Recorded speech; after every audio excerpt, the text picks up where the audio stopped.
Beginning, the chosen tribute. The first time I saw her face was in a hologram.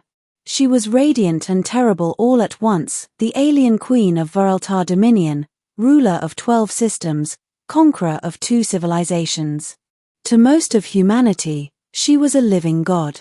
To me, she was a death sentence. When Earth lost the war, the Treaty of Surrender demanded a tribute, one human, chosen by lot, to be sent to the Queen as an offering of peace. That human turned out to be me. My name is Commander Elias Ward, formerly of the United Earth Fleet. I fought against the Dominion until the end. Perhaps that irony amused them when they drew my name. The shuttle that carried me to the Viraltar flagship cut through the void in silence. No escort. No ceremony. Just me, a sealed pod, and a mission I didn't understand. I thought I was being sent to die. Maybe I was. When the hatch opened, I expected soldiers. Instead, there were only 2 towering Viraltar guards with silver exosuits and masks that shimmered like liquid. They didn't speak. They didn't need to. One motioned for me to follow. The air on their ship felt alive, sharp with ozone, humming with an energy that seemed to pulse through my bones. Every surface glowed faintly blue. The corridors curved as if grown, not built. Finally, we reached the throne chamber. It wasn't what I expected. There was no throne. No audience of soldiers. Only a vast room bathed in pale light, with a figure standing in the center, the Queen. She was taller than I imagined, draped in an armor of translucent crystal. Her hair moved like water, and her eyes, they were nothing like human eyes. They were twin galaxies, swirling with impossible depth.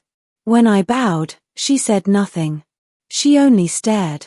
Then, softly, in perfect English, "Raise your head, Elias Ward." I froze. How did she know my name? "Do you know me?" I asked. Her expression flickered, something between pain and disbelief. "Yes," she whispered. "Though you should not exist." The memory that wasn't mine. I was confined to a guest chamber after that, not a cell, but not freedom either. Every wall pulsed with faint light. I could feel the ship breathing. Days, or maybe weeks, passed in a blur. They gave me food, access to a translator orb, and holographic texts about Viraltar culture. Yet no one spoke to me except the Queen herself. She summoned me again and again. At first, I thought she wanted to interrogate me, to learn about humanity. But she asked strange questions. "Do you remember the twin moons of Elira? Do you still feel pain in the left shoulder? Do you still dream of the fall?" I didn't understand any of it. But each time she asked, something stirred in me, flashes of light, a sky with 2 silver moons, a woman's voice whispering my name in a language I shouldn't know. Once, I snapped. "Why are you doing this? Why do you act like you know me?" She turned away, her translucent armor glowing faintly in the dim light. "Because you are not the first Elias Ward I have known," she said. "The one before you was mine." The words hit me like a shockwave. "Yours." Her gaze returned to me, unreadable. "He fought beside me during the War of Fractures, centuries ago. He was human, yet not. His body perished, but his consciousness was preserved." I felt dizzy. "You're saying I'm some kind of clone?" She shook her head. "No. You are more. A continuation." That night, I couldn't sleep. My mind buzzed with her words. Could a memory cross centuries? Could something of another life live in me?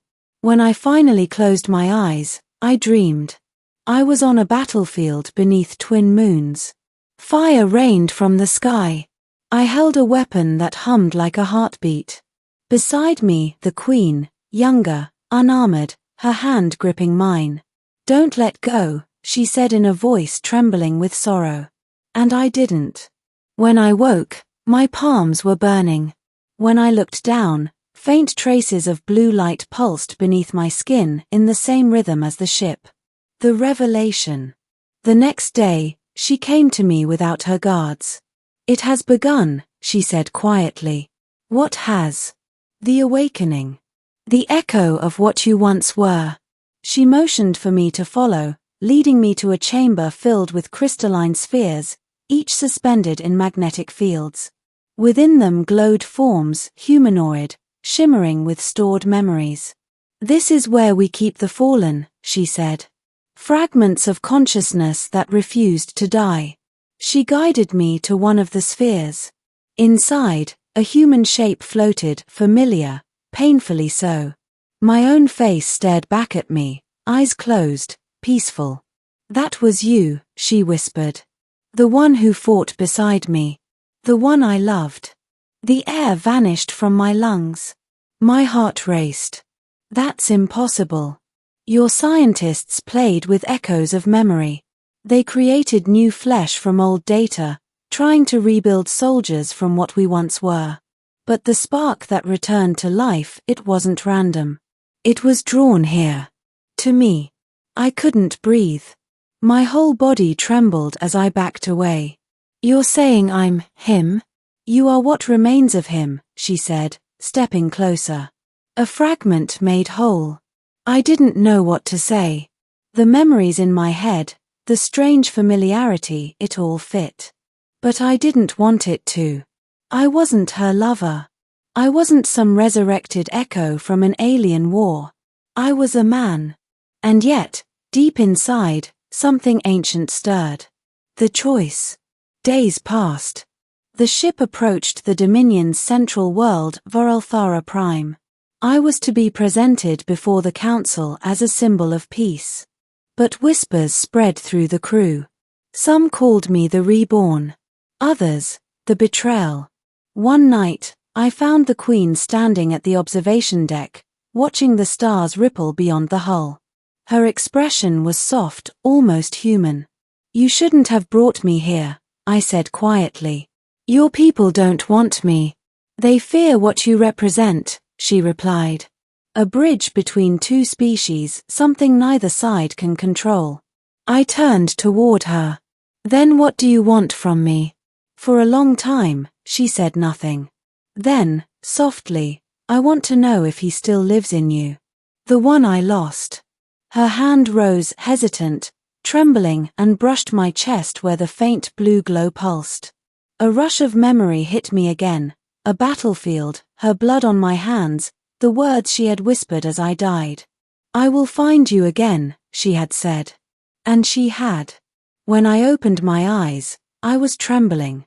"I don't know who I am," I whispered. Her voice broke. "Neither do I anymore." The council. The council chamber of Varalthara was vast, a cathedral of light. The Queen stood before her people, regal and composed. I stood beside her, feeling like a fraud. When the High Chancellor spoke, his voice was cold. "This human is a threat to our sovereignty. His existence violates the boundaries of life and death. He is proof of our unity," the Queen countered. "Of what we once shared." The council erupted in whispers. "You defy the law of continuum," the Chancellor said. "No mind may return from the veil." I stepped forward before I could stop myself. Maybe not. But I didn't ask for this. I didn't ask to be made, or to be brought here. But I can help you understand us and maybe help both sides stop making the same mistakes. Silence. The Queen's eyes softened. For a moment, I thought she would defend me. But then she spoke with quiet sadness. "They will not listen. They are afraid." "Then what happens to me?" I asked. "You will be erased," said the Chancellor. "As should never have existed. The ending, the Queen's choice."